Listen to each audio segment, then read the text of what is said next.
তাহলে আমরা জানলাম পোশাকের বেলা আমরা কি করব, মধ্যম পন্থা অবলম্বন করব, যাতে সীমা লঙ্ঘন না হয়। আর উত্তম পোশাক পরলে বা উত্তম ধন সম্পদের মালিক হইলেও কখনো অহংকার করা যাবে না। আবার দুর্বল হলে, গরিব হলেও নিজেকে দুর্বল ভেবে বা মন ছোট করা, দুঃখ প্রকাশ করাও যাবে না। আল্লাহর বিরুদ্ধে অভিযোগ করা যাবে না। প্রকৃত সুফিদের কাজ হলো আল্লাহ যেভাবে রেখেছেন ওর উপরে কি থাকা, সন্তুষ্ট থাকা। আর পোশাকের বেলায় বলছি, তুমি যেই পোশাক পরছো ওই পোশাক অনুযায়ী, তুমি যদি মুসলমানের পোশাক পরে থাকো তাহলে মুসলমানের কাজ করতে হবে।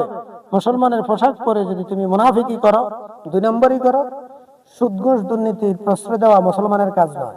এখন মুসলমানের লেবাস লাগাইয়া যদি তুমি ঘুষ খাও বা ঘুষের সমর্থন করো, দুর্নীতি করো, দুর্নীতির সমর্থন করো, অথবা একেবারে অর্থাৎ ইসলাম বিরোধী, যেগুলো ইসলাম হারাম বলেছে, এ ধরনের কাজ যদি তুমি করো, জিনা করো মুসলমানের পোশাক লাগাইয়া, তাহলে তুমি কঠিন শাস্তির সম্মুখীন হবে। বরং হাসরের ময়দানে তুমি কি প্রতারকদের দলে, মুনাফিকদের দলের অন্তর্ভুক্ত হবে, ডাবল শাস্তির সম্মুখীন হবে। সুতরাং মুসলমানের পোশাক পরলেই মুসলমানের বেশে, তাহলে মুসলমানের নিয়ম নীতি অনুযায়ী চলতে হবে। সুদ ঘুষ দুর্নীতি জিনা ব্যভিচার থেকে হেফাজত থাকতে হবে।